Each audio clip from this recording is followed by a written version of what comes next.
karena kita ada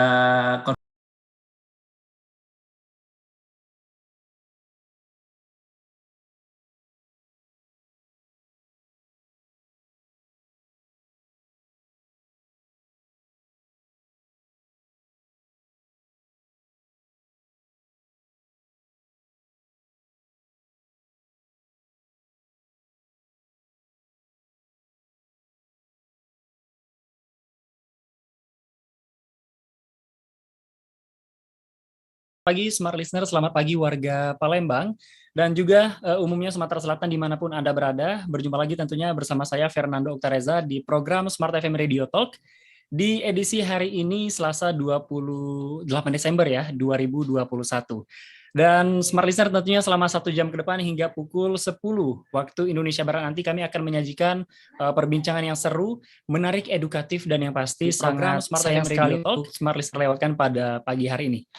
Baik, Smart Listener, energi panas bumi atau energi geotermal ini adalah sumber energi yang relatif ramah lingkungan ya, dikarenakan berasal dari panas dalam bumi. Pemanfaatan energi panas bumi dinilai penting dalam proses transisi penerapan energi baru terbarukan seiring dengan sorotan pemerintah mengenai isu pemanasan global, Smart Listener. Nah, di Sumatera Selatan sendiri, upaya ini telah dilakukan oleh PT Pertamina Geothermal Energy atau PGE Area Lumut Balai. Lantas, sebesar apa potensi energi panas bumi di Sumatera Selatan? Untuk itu, selengkapnya akan kita bahas di Smart FM Radio Talk pada pagi hari ini dengan tema pengembangan energi panas bumi Lumut Balai sebagai tambahan pasokan listrik di Sumatera Selatan. Ini bersama narasumber yang sudah hadir di live Zoom kita di channel YouTube Smart FM Palembang dan di ruang dengar Anda, Smart Listener. Pada pagi hari ini kita sapa ada General Manager PGE Area Lumut Balai, ada Bapak Hadi Suranto. Selamat pagi Pak Hadi. Selamat pagi, Mas Nandu. Baik, apa kabar Mas Hadi? Oke, gimana kabarnya Mas Hadi? Alhamdulillah sehat. Alhamdulillah sehat ya. Ini Meskipun kita jarak jauh ya berhubungannya, tapi tetap semangat ya Pak Hadi ya. Ya, siap. Oke, baik. Nah, untuk Smart Listener yang ingin berpartisipasi selama talk show berlangsung, kami buka line telepon ya. Silakan tanyakan apa yang ingin Smart Listener tanyakan terkait topik yang menarik pada pagi hari ini di line telepon kami di 0711 3600 31 atau di WhatsApp kami di 0811 780 1018. Dan Smart Listener juga bisa mengirimkan partisipasinya melalui live chat di channel YouTube Smart FM Palembang karena siaran ini juga disiarkan langsung di channel YouTube Smart FM Palembang. Baik, Pak Hadi, mungkin kita langsung saja bahas topik kita. Mungkin sudah banyak memakan durasi ya. Ini topik padahal sangat menarik sekali. Mungkin 1 jam tidak cukup ini Pak Hadi. Membahas topik pada pagi hari ini. Mengenai energi panas bumi. Nah mungkin Pak Hadi, boleh dijelaskan. Mungkin masih banyak ya Smart Listener yang belum mengetahui apa sih energi panas bumi itu. Nah mungkin boleh dijelaskan secara singkat dan sederhana. Mas Hadi, silakan. Ya, terima kasih Mas Nandu atas kesempatannya ya. Sebenarnya untuk energi panas bumi ini di dunia sebenarnya pengembangan ini sudah lama ya, bahkan ratusan tahun yang lalu. Kita lihat sejarahnya, ini pertama pembangkit listrik tenaga panas bumi ini dibangun di Italia, Mas. Itu di Laderalo ya, Italia itu tahun 1912 dan beroperasi itu di tahun 1914 dan itu sampai sekarang ini masih beroperasi ya untuk pembangkit listrik tersebut. Pada saat itu bisa untuk melistriki sekitar 2 kota di Italia tersebut dan juga pemanfaatannya juga tidak hanya untuk tenaga listrik aja atau pemakaian tidak langsung ya. Di sana juga dipakai juga untuk pemakaian tidak langsung untuk pemanasan ruangan, terus kemudian juga untuk farming, terus kemudian juga untuk perikanan. Dan untuk di Indonesia sendiri sebenarnya ini juga sudah lama. Kalau kita ini sejarahnya geotermal ini pada saat penjajahan Belanda dulu, ini Belanda sudah mengebor sumur panas bumi di area Kamojang. Itu di Kabupaten Garut, Provinsi Jawa Barat. Itu pada saat itu di tahun 1924-1926 dan satu sumur itu sekarang kita istilahnya kalau kita sebut sekarang ini di sumur Kamojang 3 Ini juga salah satu wilayah Pertamina, wilayah WKP atau wilayah kerja panas bumi Pertamina di area Kamojang. Ini pada saat itu sudah dibor satu sumur, itu kedalaman sekitar 60 meter ya. Dan sekarang kalau teman-teman kalau wisata ke Kawah Kamojang Garut bisa melihat bahwa sumur itu masih mengeluarkan uap di sana. Oke. Nah, sehingga kita bisa ini ya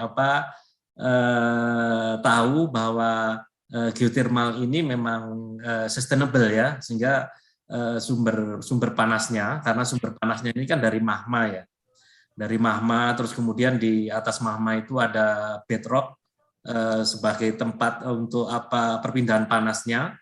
Kemudian secara geologi ya, mungkin saya sedikit jelaskan secara geologi struktur geothermal sendiri. Itu dari sumber panas magma itu, terus kemudian ada bedrock, terus potensi energi ke permeability rock yang di reservoir istilahnya kita, sehingga fluida yang ada di dalam reservoir itu dipanaskan. Itu bisa menghasilkan energi panas, fluida panas, dan kemudian steam. Terus di atasnya ada cap rock, terus kemudian di permukaan. Nah, potensi-potensi geothermal sendiri di Indonesia ini karena kita alhamdulillah kita syukur ya, karena kita di Ring of Fire, sehingga sepanjang Aceh, Sumatera, Lampung, kemudian Jawa, terus kemudian Bali, terus Nusa Tenggara, terus kemudian Sulawesi, Maluku, ini yang kita kenal sebagai Ring of Fire ya, itu energi panas bumi yang banyak sekali. Dan kalau di Asia juga nanti ke atas itu di Filipina, sehingga kalau di Asia kita ini Filipina juga banyak potensi panas bumi. Dan menurut data dari Kementerian SDM, potensi kita saat ini 23.000 megawatt. Oke. Potensi panas bumi yang kita miliki ini ya. Dan itu tersebar dari kalau di Sumatera di Bukit Barisan, dan alhamdulillah di Sumatera Selatan sendiri kita dilewatin juga ya. Di Bukit Barisan itu yang di lokasi di Lumut Bale, terus kemudian ini terus nanti ke arah selatan itu ke Lampung, sampai Lampung juga. Sehingga potensinya memang sangat besar sekali, dan itu tanda-tanda geothermal ini bisa kita lihat di manifestnya, Mas. Di lokasi-lokasi panas bumi seperti kita di Lumut Bale ini ada manifestnya, nanti keluar uap panas atau air panas. Ini sebagai manifest tanda-tanda bahwa di situ ada potensi resource energi panas bumi yang bisa dikembangkan. Wow, baik. Wow, ini Smart Listener sudah banyak sekali ya Mas Hadi menjelaskan mengenai energi panas bumi, dan juga bagaimana panas bumi memang sudah lama sekali ya Mas Hadi, menarik sekali untuk dibahas. Smart Listener. Nah, kalau boleh tahu Mas Hadi, dari sekian banyak penjelasan Mas Hadi tadi, ini menarik sekali bahwa panas bumi memang sudah lama di dunia, bahkan di Sumatera Selatan sendiri juga sudah lama ya, energi ini potensinya sudah ada.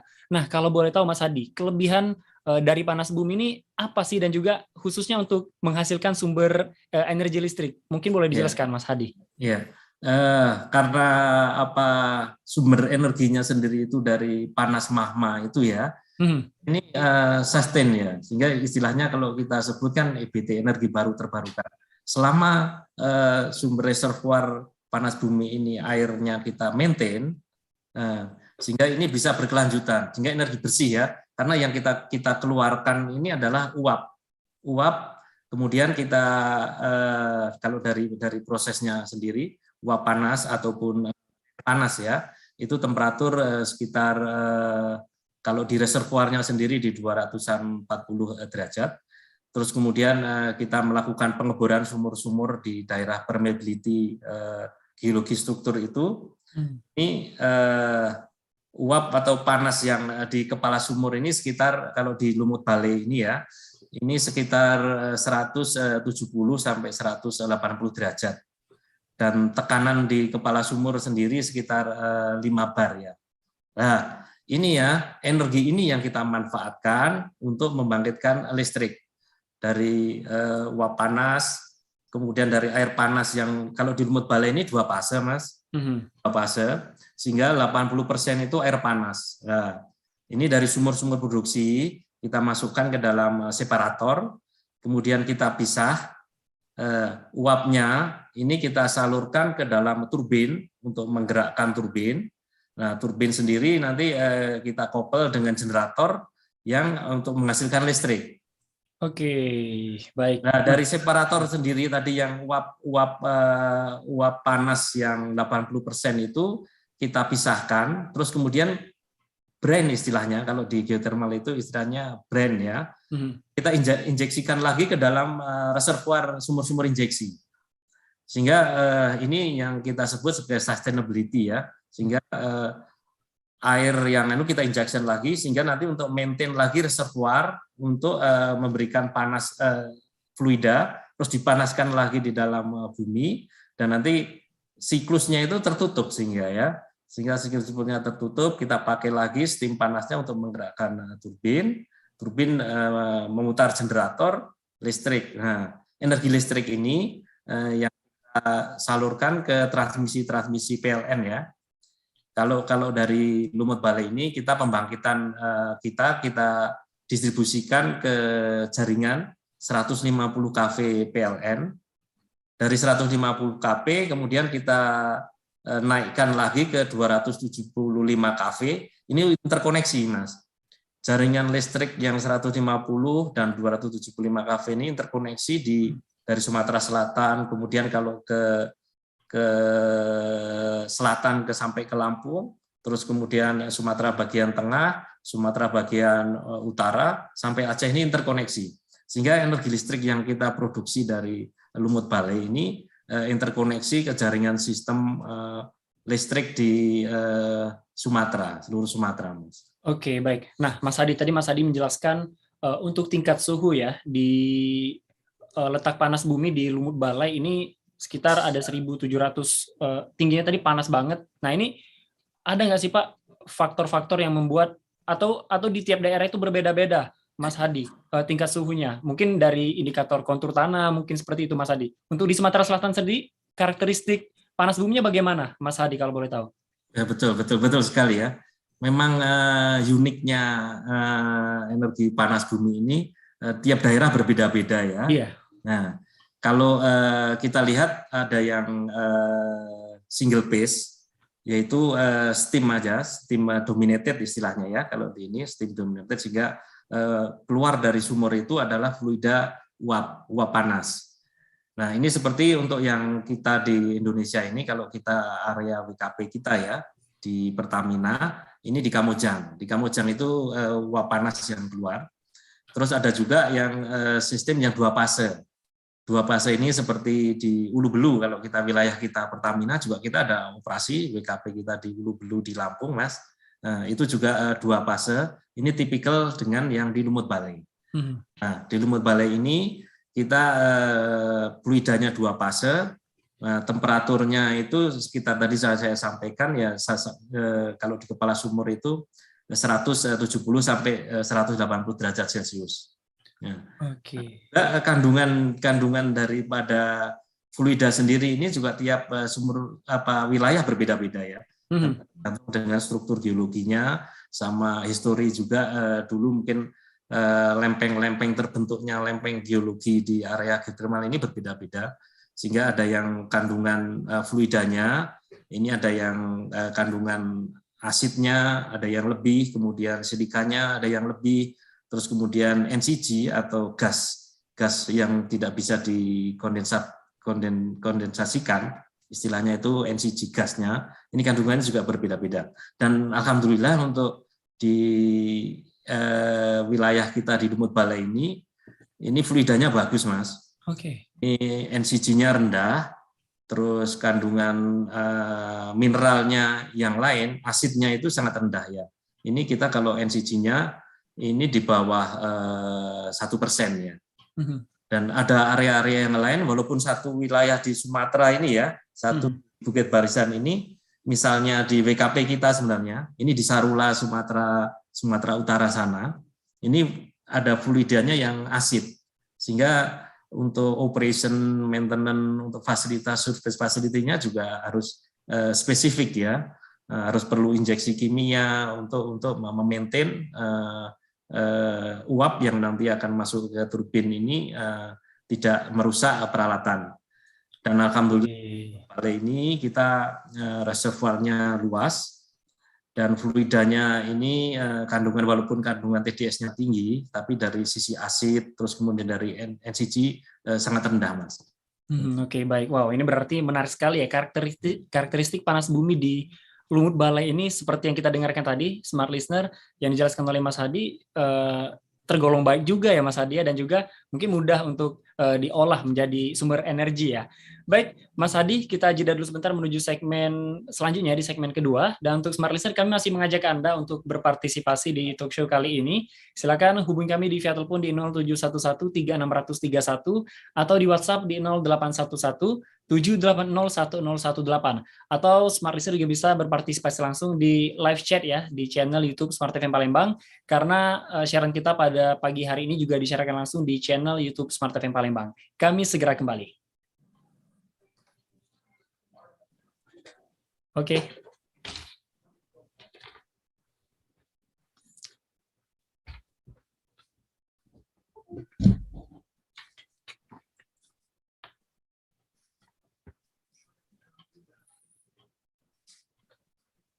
Mas Hadi, ini ada pertanyaan ini, beberapa pertanyaan udah masuk nih, Mas. Oh iya. Baik. Iya. Nando infoin dulu ya.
Ya, 101,8 Smart FM Palembang, Business and Inspiration.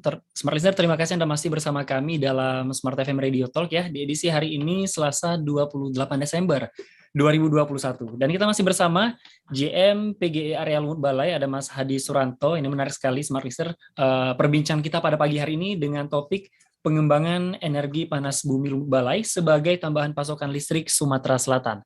Tadi di segmen sebelumnya, Smart Listener Mas Hadi sudah banyak sekali ya menjelaskan mengenai potensi sumber energi panas bumi di Sumatera Selatan, khususnya di area Lumut Balai. Ini menarik sekali, sudah dijelaskan Mas Hadi secara panjang lebar. Dan ini sampai kelupaan kita Mas Hadi menceritakan mengenai sejarah dari PLTP Lumut Balai. Ini juga perlu diketahui Mas Hadi karena ini memang salah satu yang berpotensi juga ya. Nah, Mas Hadi kalau boleh tahu secara singkat saja Mas Hadi, sejarah dari PLTP Lumut Balai sendiri boleh diceritakan Mas Hadi, silakan. Terima kasih Mas Nandu. Sebenarnya untuk WKP kita Pertamina di Lumut Balai ini mulai eksplorasi itu untuk survei pendahuluan ya istilahnya, untuk melihat potensi energi geotermal di Lumut Balai ini sudah dimulai tahun 1993 Mas. Wow. Udah lama sekali ya. Waktu itu kita Pertamina ada kerjasama dengan New Zealand ya untuk memetakan sebenarnya di seluruh Indonesia potensi-potensi panas bumi yang ada di Indonesia ini kira-kira potensinya berapa. Dan di Lumut Balai sendiri ini kita mulai tahun 1993. Terus kemudian dari Pertamina kemudian menugaskan ke PGE ya untuk mengeksplorasi WKP di Pertamina. Kita sebenarnya punya beberapa WKP, mungkin saya jelaskan juga ya. Di Lumut Balai ini kita juga ada WKP di Kamojang, Garut, Jawa Barat, kemudian WKP di Sulawesi sana, itu di Lahindong, kemudian Tompaso, terus kemudian juga di Jawa juga ada di Gunung Salak dan juga di Derajat. Ini kita joint operation dengan sekarang dengan Star Energy.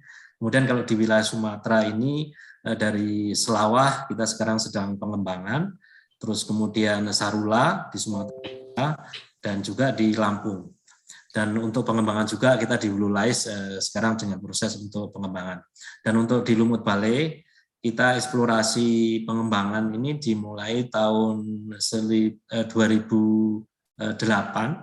2010 kita mengebor untuk sumur-sumur produksi kita dan membuat infrastruktur, klaster, dan juga pengeboran sumur-sumur injeksi.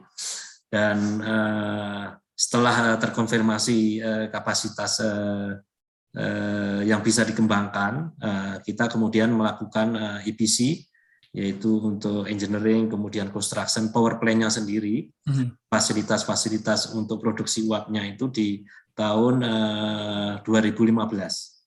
Oke, wow, ini pembangunan ini 2015 dan kita COD commercial operation ini di tahun 2019 dengan kapasitas unit 1 yang sudah beroperasi sekarang ini 55 megawatt, Mas Nandu. Wow, oke. Dan ini kita salurkan ke transmisi PLN. Kita punya kontrak jual beli listrik istilahnya dengan PLN selama 30 tahun. Sehingga kita ini nanti maintain terus operasi selama 30 tahun. Dan untuk resource capacity kita sebenarnya kesediaan uap ini kita ada 120 megawatt ya. Untuk Lumut Balai ini yang sekarang ini sedang beroperasi ini baru 55 megawatt. Dan kita rencana tahun depan kita akan menambah pembangunan 1 unit lagi untuk kapasitas 55 megawatt. Dan mudah-mudahan ini bisa menambah energi yang ramah lingkungan, terutama untuk wilayah Sumatera Selatan, karena Sumatera Selatan ini kan sebagai penghasil lumbung energi ya. Kita ketahui di situ ada batu bara, kemudian dari minyak. Dan untuk geothermal ini sebagai energi yang ramah lingkungan, mudah-mudahan ini menjadi ikonnya nanti Sumatera Selatan, Mas Nandu ya. Oke, baik. Berarti panjang sekali ya umurnya, sudah dari tahun 1993 dan tadi Mas Adi menjelaskan bakal berkelanjutan hingga 30 tahun ke depan. Oh, ini salah satu potensi sumber energi yang memang sangat baik sekali ya untuk Sumatera Selatan, umumnya untuk Indonesia. Baik, Mas Adi, ini Nandu izin membacakan pertanyaan dari WhatsApp ya. Ini sudah banyak sekali partisipasi dari pendengar kita, Mas Adi, dan juga penonton kita di channel YouTube Smart FM Palembang pada pagi hari ini. Yang pertama ini dari WhatsApp dari Mas Beni di Pelaju. Nah, ini Pelaju memang daerah Pertamina nih, Mas Adi. Yeah. Oke, ini pertanyaannya. Pertamina berarti tidak hanya penghasil energi panas bumi ya, Mas Hadi, tapi juga listrik. Nah, apakah bisnis listrik ini sesuai dengan rencana perusahaan? Mungkin langsung boleh dijawab, Mas Hadi. Ya, oke. Untuk Pertamina, kita sebagai anak perusahaan Pertamina ya, Pertamina Geothermal Energy, memang kita bisnis kita ini yang utama sekarang adalah memproduksi listrik ya dari panas bumi geothermal. Seperti tadi yang saya jelaskan bahwa energi listrik ini yang kita hasilkan produksinya ini kita jual ke PLN ya sebagai single buyer.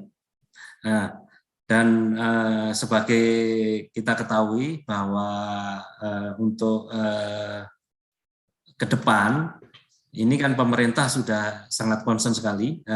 Mungkin bulan lalu ya Presiden juga menghadiri Glasgow meeting ini terkait dengan pengurangan emisi gas rumah kaca, dan kita sudah komitmen untuk mulai tahun 2030 ini sudah mengurangi untuk fossil fuel ya.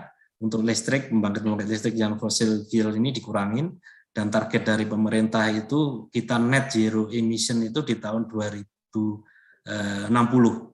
Sehingga memang energi geothermal ini didorong sekali ya untuk dikembangkan untuk mengganti energi fosil ini ya. Karena kita ketahui bersama bahwa energi fosil ini akan habis, dan untuk geothermal ini sustainable, dan kita bisa maintain, dan seperti di pembangkit yang sudah kita operasikan seperti di Kamojang ini sudah 36 tahun beroperasi ya. Ini masih kita maintain terus.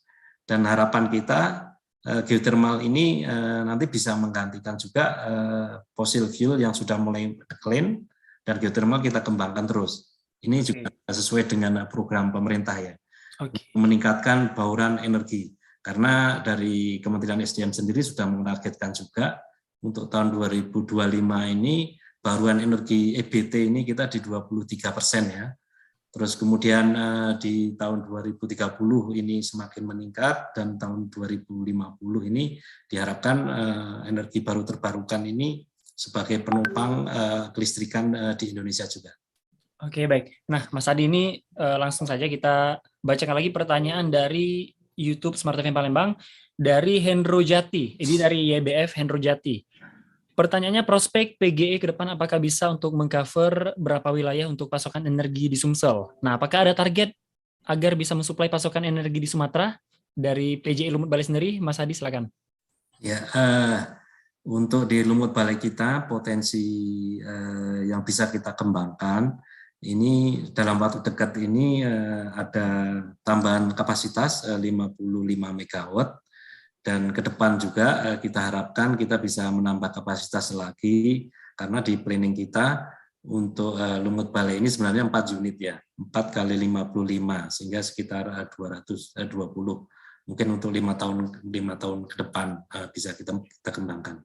Oke, baik. Ini selanjutnya ada dari YouTube, masih di atas nama akun Steve Ospaldo. Nah, ini pertanyaannya. Selamat pagi, mau nanya, energi panas bumi adalah sumber energi yang relatif ramah lingkungan dikarenakan berasal dari panas dalam bumi. Nah, bagaimana pasar untuk tenaga, terutama di pasar-pasar negara berkembang? Nah, ini bagaimana, Mas Hadi? Maksudnya untuk panas bumi ya? Iya. Ya, karena panas bumi ini spesifik tergantung dengan lokasi daerah ya.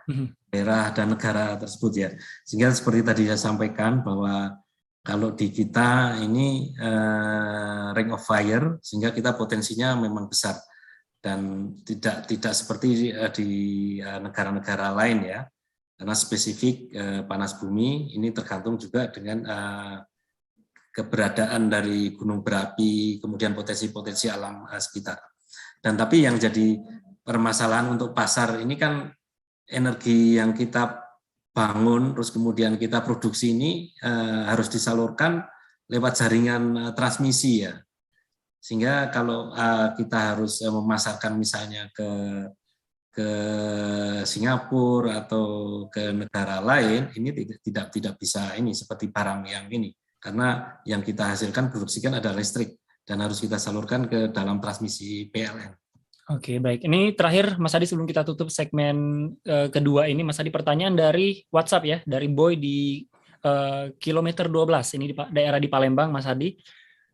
Pertanyaannya, PGE menjadi leader subholding EBT di Pertamina. Nah, apakah nanti PGE akan bersinergi dengan EBT lainnya seperti solar, sel, dan juga baterai. Nah, ini mungkin secara singkat saja Mas Adi dijawab.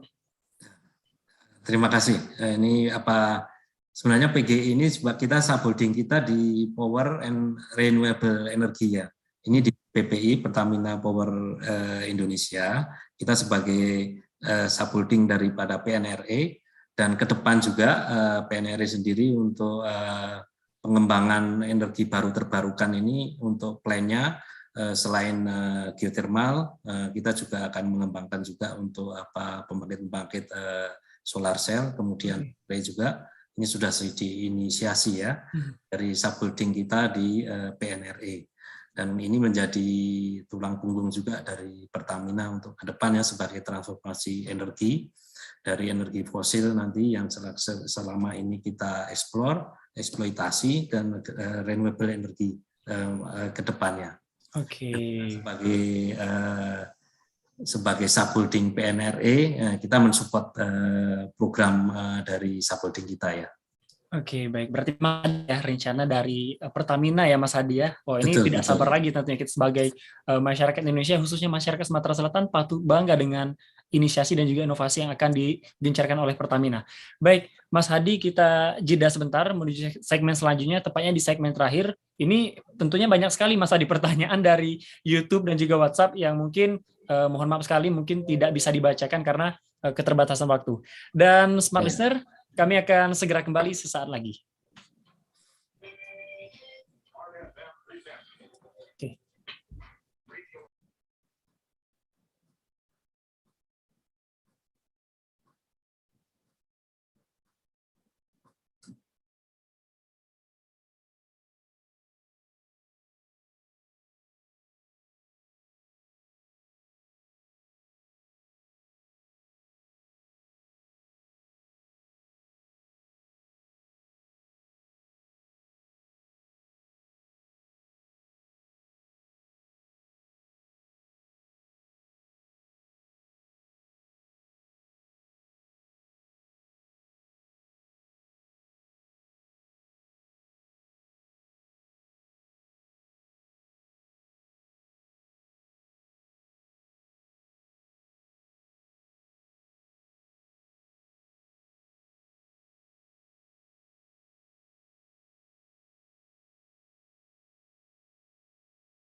Nomor satu boleh, nomor satu ya.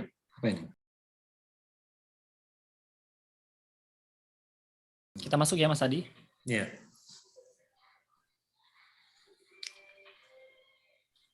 Ya, 101,8 Smart FM Palembang, Business and Inspiration. Smart Listener, terima kasih Anda masih bersama kami di program Smart FM Radio Talk di edisi hari ini, Selasa 28 Desember 2021. Dan tidak terasa kita sudah berada di akhir ya perbincangan kita pada pagi menjelang siang hari ini.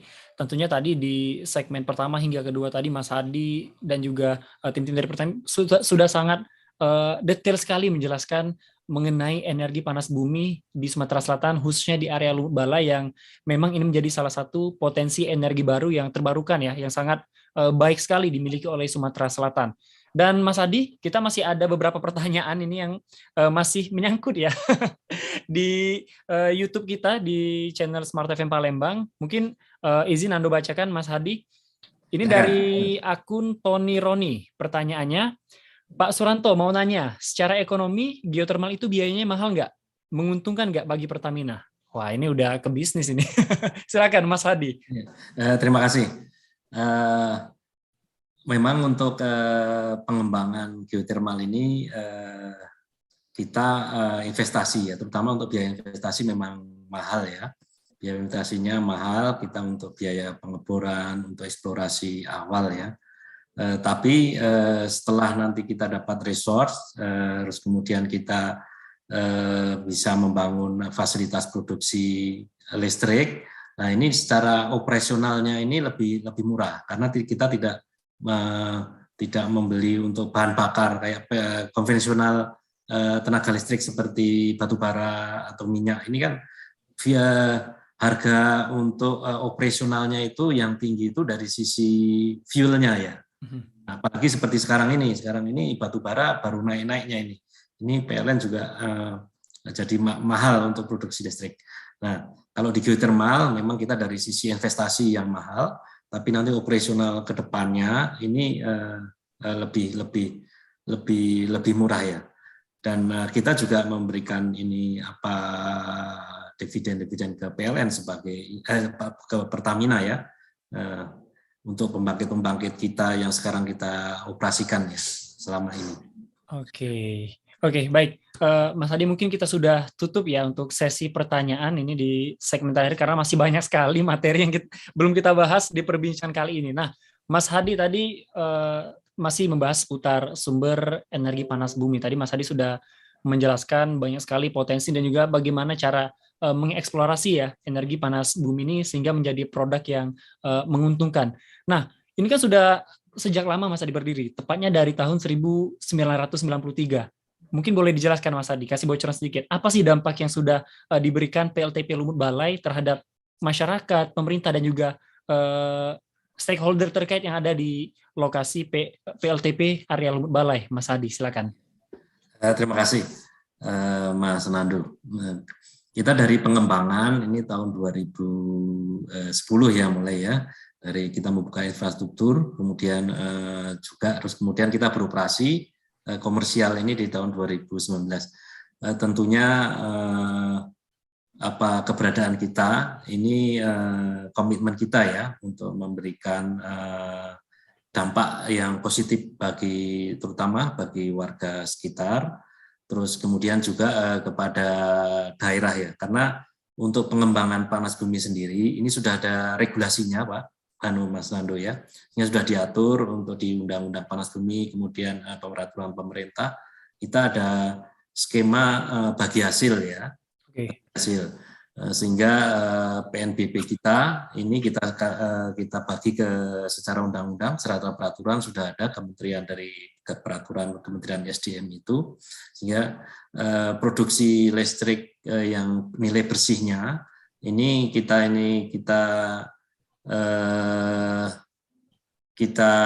punya kewajiban untuk membayarkan ke negara ya, sebagai PNBP-nya itu penghasilan negara bukan pajak, dan juga untuk wilayah kita di WKP kita ini sekarang ini di Sumatera Selatan ini wilayahnya di Kabupaten Moranim, kemudian Kabupaten Oku Timur, kemudian di Kaur dan juga Lahat. Ini sudah ada aturannya untuk bagi hasil ini, dan kita juga tiap kuartal ini memberikan bonus produksi ya, bonus produksi ke daerah. Ini sesuai dengan ketetapan dari Kementerian SDM. Sehingga dampak-dampak secara ini pendapatan dari daerah ini juga kita berkontribusi. Terus kemudian juga di masyarakat sekitar ini kita ada program-program ini untuk pemberdayaan masyarakat ya. Oke. Kita sudah melakukan social mapping sehingga potensi-potensi apa yang bisa dikembangkan di wilayah kita, terutama untuk program-program CSR kita di ring 1 kemudian ring 2. Dan yang sudah kita lakukan ini kita memberikan pelatihan-pelatihan ya, karena kebetulan di sini di Lumut Balai ini banyak produksi dari kopi, terus kemudian durian, sehingga masyarakat di sekitar operasi kita ini kita harapkan nanti bisa lebih mendapatkan nilai tambahnya dari pelatihan-pelatihan tersebut, dan juga nanti kita juga membantu untuk pemasaran-pemasarannya. Dan juga yang tidak kalah penting sebenarnya infrastruktur sendiri ya. Infrastruktur sendiri dengan keberadaan kita ini jalan di sepanjang dari jalan utama ke lokasi kita ini, kalau kita sekarang ini hampir 36 kilo ya. Kalau dulu kalau masyarakat kita itu kalau cerita mungkin sebelum kita perbaiki jalan ini, perjalanan ini dari lokasi sekitar kita ke lokasi jalan utama ini bisa 3-4 jam. Dan sekarang bisa kita lalui bisa 1,5 jam, sehingga ini juga memberikan dampak positif juga ya bagi warga sekitar kita untuk tumbuh atau bergulirnya ekonomi. Dan juga kita juga sekarang ini kemarin kita melakukan CSR untuk pelatihan-pelatihan kopi, kemudian produk-produk durian untuk pengolahannya ini, terus kemudian juga kita melakukan kemitraan ini di wilayah Kecamatan Wogan itu untuk Blanting River Jubing ini. Oke. Ini juga kemarin infonya dari teman-teman ini yang datang sudah banyak di situ, sehingga memberikan juga lapangan pekerjaan, istilahnya nilai ekonomi untuk daerah di sekitar kita. Ini juga memang menjadi misi juga untuk nanti selama beroperasi ke depan kita juga bisa untuk lebih berkontribusi terhadap warga sekitar kita juga, operasi kita untuk peningkatan ekonomi, kemudian juga pendidikan, kesehatan. Ini yang menjadi fokus kita ke depan. Oke, baik. Wow, ini berarti memang banyak sekali ya Smart Listener dampak positif yang telah diberikan berkat keberadaan dari PLTP area Lumut Balai tadi, baik untuk masyarakat sekitar maupun juga infrastruktur ya Mas Hadi ya. Baik, Mas Hadi, ini tidak terasa kita sudah berada di penghujung segmen perbincangan kita kali ini. Nah, ini tadi sudah panjang sekali kita bercerita bahwa Mas Hadi ini Smart Listener memang sudah lama sekali memang ya, ataupun juga berkarir di bidang sumber energi panas bumi. Memang sudah lama sekali, bahkan sejak tahun 1993, ini udah lama banget. Nah, Mas Hadi sebagai salah satu komponen yang memang memiliki peranan penting dalam pengembangan sumber energi panas bumi di PLTP area Lumut Balai. Apa harapannya Mas Hadi dengan pengembangan panas bumi di Sumatera Selatan ini, Mas Hadi, dan juga harapannya Mas Hadi, silakan. Ya, terutama sebelumnya kita ucapkan juga ya dukungan dari stakeholder kita, terutama di wilayah sekitar wilayah kita untuk Kabupaten Muara Enim, kemudian Oku yang telah mendukung untuk pelaksanaan pengembangan panas bumi ini di PGE di area Lumut Balai ini, sehingga unit 1 tahun 2019 sudah beroperasi, dan ke depan kita harapkan juga untuk support juga koordinasi nanti untuk pelaksanaan eksekusi untuk peningkatan kapasitas kita di unit 2 ya.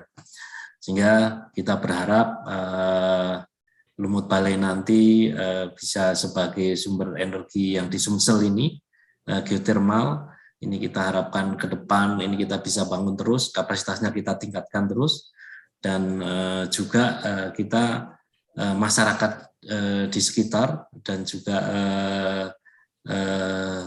wilayah di area WKP kita ini kita dapatkan apa juga sebagai bagi hasil tadi ya, pendapatan dari sesuai dengan aturan dari Kementerian SDM ini, sehingga kita harapkan Lumut Balai nanti sebagai penyumbang energi bersih dari Sumatera Selatan ya, yang ramah lingkungan ya.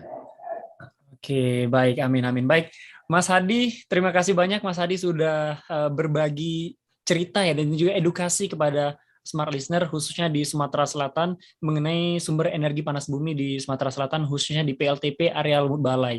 Ini merupakan salah satu kebanggaan yang wajib kita banggakan ya sebagai warga Sumatera Selatan bahwa di Sumatera Selatan ini memiliki potensi sumber energi panas bumi yang memang sangat banyak sekali dan juga dikembangkan. Bahkan 30 tahun mendatang ini masih berkelanjutan.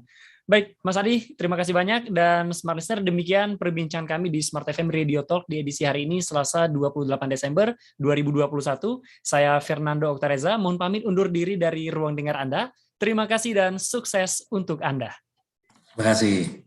Oke, makasih Mas Hadi. Mas Rian, makasih Mas. Siap, makasih Mas Nando. Banyak banget ini